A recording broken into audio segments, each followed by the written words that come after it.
Hello again, and welcome to Slow-Mo's channel. So you'll notice that today's notes are a little bit different, and I kind of I'm curious as to if you guys like them or not. So what we're going to be talking about today is seasons, and it's really kind of simple and straight to the point. And so what causes the seasons is actually Earth's tilt. It doesn't have anything to do with how far we are away from the sun or anything like that. In fact, during our winter, we're actually closer to the sun. Our orbit is just a teensy bit closer, not very noticeable or anything, but it's still winter here, and so really it doesn't make a difference. What really makes the difference is the axis, and it depends on like where everything is leaning towards, basically, and how much energy from the sun is hitting Earth. So really, the amount of energy that's hitting the sun is always the sun is hitting Earth with is always constant, right? It's always the same, but different hemispheres, the northern or the southern hemisphere, are actually going to be getting more of that energy because of the tilt. So I'm going to go ahead and zoom in on some sections here.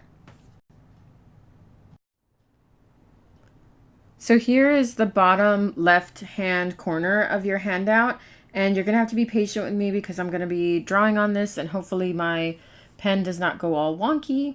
So what I'm doing here is I'm going to do a line straight up and down to show where the sunlight is hitting. And so this is nighttime over here on the left-hand side, obviously, because that's dark. And I'm going to do this to both of the ones that are on either side because you need to see that for these solstices. Really, if I were to do this for the other two, the top one would be like the other side, right? The part that's facing away from me up here at the spring equinox. And really for the autumnal equinox down here, all this is black because this is facing away from the sun, right? It's facing me instead.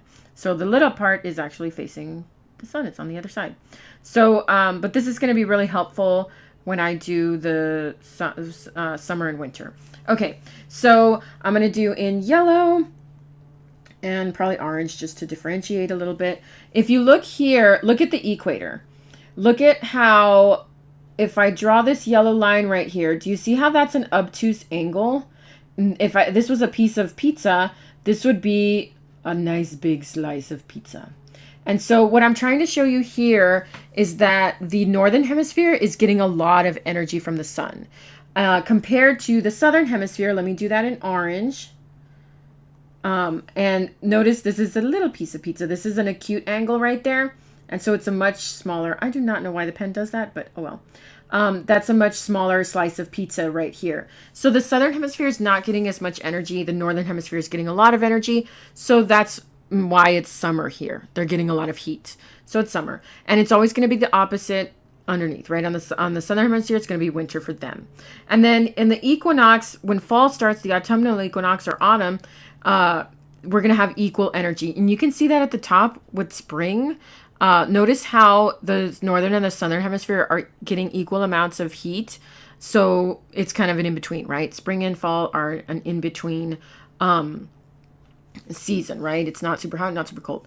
Okay, same thing here. I'm going to again do the southern in orange. And notice how that's an obtuse angle and it's a big slice of pizza. And so the southern hemisphere is what's getting most of the energy, while in the northern hemisphere, it's a small slice of pizza. And so I have an acute angle here. So that means the northern hemisphere is not getting as much energy from the sun because it's tilted away. And so it's going to be winter here. And that's basically all it is. That's what you need to know. The tilt is what causes the seasons, and it's all because of the energy that hemisphere is getting. So if that hemisphere is tilted towards the sun, then it's going to be getting more energy, so it's hot. If it's tilted away from the sun, it's going to be getting less energy, so it's cooler.